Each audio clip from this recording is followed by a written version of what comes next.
Good morning, YouTube. Welcome to another episode of Life of Brian. I'm here with my 2008 Audi R8, and I'm going to do a quick 5 things video, and specifically the 5 things I violently oppose about my Audi R8. The first thing, guys, that I violently oppose about my Audi R8 is obviously not the engine. This is the beautiful F8. Beautiful V8. I love the fact that you can see through the glass and see the engine in all its glory. But the one thing I violently oppose is the fact that this tends to fog up quite frequently when it rains and when it's particularly cold outside. This engine compartment will fog up, and then that little minuscule mirror in the back will fog up as well. So then there's absolutely no rearward visibility. Sorry guys, can't talk today, and I can't see anything out the back. And this car did not have a backup camera or anything like that, so it's a little bit disconcerting when you can't see behind you.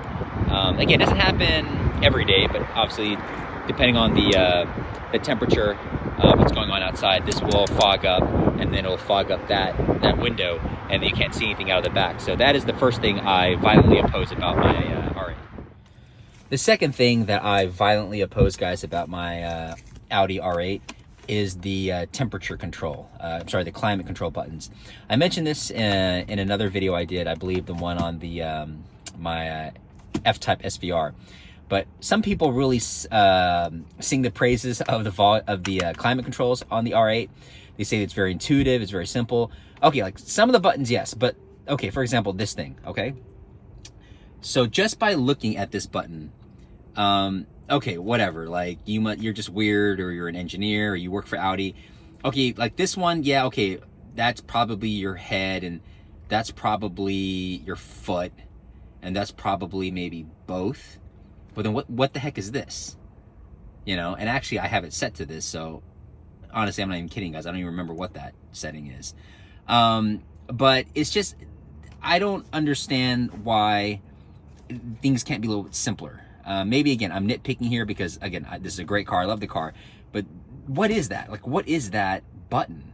What is that icon, you know? And I, honestly, right now, for the life of me, guys, I can't remember what this means. I have to look it up in the owner's manual, which is my point.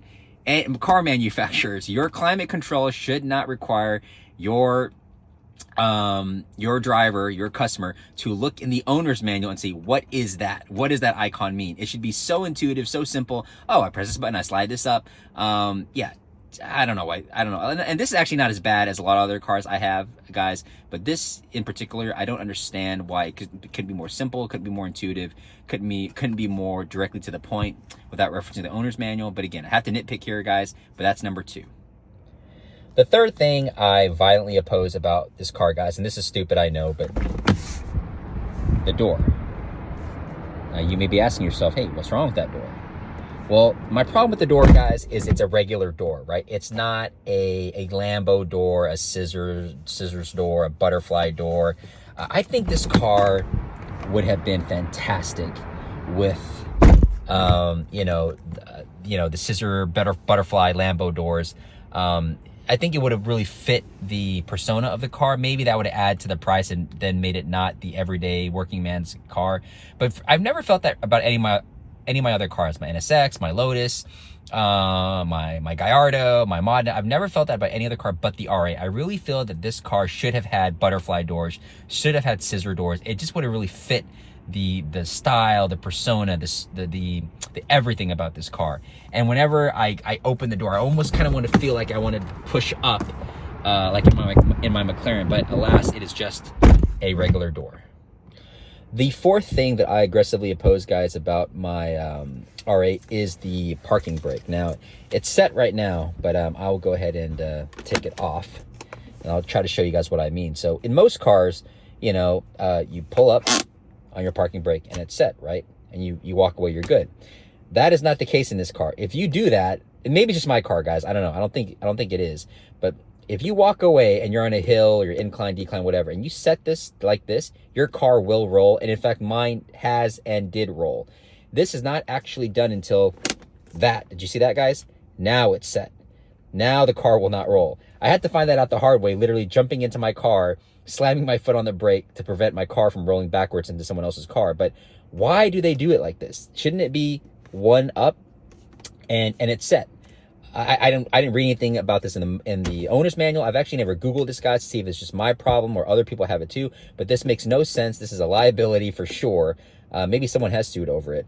But the only worst parking brake I've ever seen is in my my Aston Martin Vantage, where you have to pull the parking brake up to set it, but then you put it back down, and then to disengage it, you pull it back up again and then down. It's completely confusing. I've had the car for, you know, a year and a half now, and I still find myself like going up and down like 5 or 6 times to see whether or not the damn parking brake is engaged.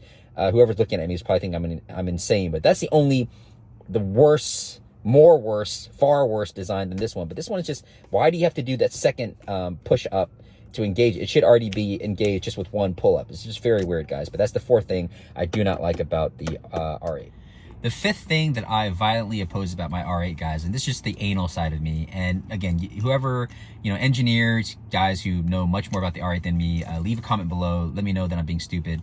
But so, okay, you see the doors here. So this is the driver's side door, right? You see how, you know, whatever, that part lines up with that. And, you know, you open the door and then there you go. Now it's closed. Okay. So then when you go to the passenger side, it's completely different, right? So again, driver's side,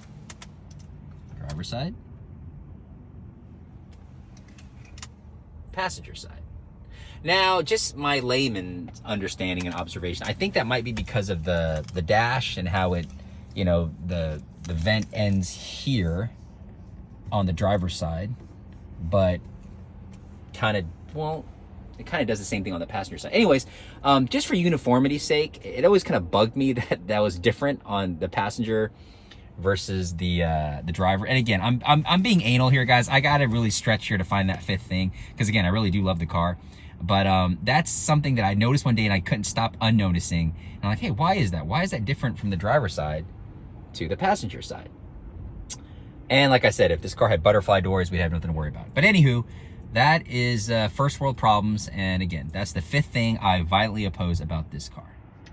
So those are the 5 things I violently oppose, guys, about my Audi R8. I do really love the car. Again, it's a stretch to try to find these things. But those are 5 things I would have done differently, or I would prefer to have done differently in the car if I was designing it, or if anyone gave a hoot about what I cared about or thought. But hope you guys enjoyed the video. If there's anything else, different content, different cars you'd like for me to review or give my feedback on, I'd love to hear it. Please leave a comment below, like and subscribe, support the channel. Really appreciate you guys supporting the channel so far. This is definitely something new to me, and a lot of things I'm just kind of learning as I go, but I would love to kind of put out more interesting and useful content for you guys. So again, really appreciate the feedback, really appreciate the love and the support, and I hope to see you guys in the next video. Take care. Bye-bye.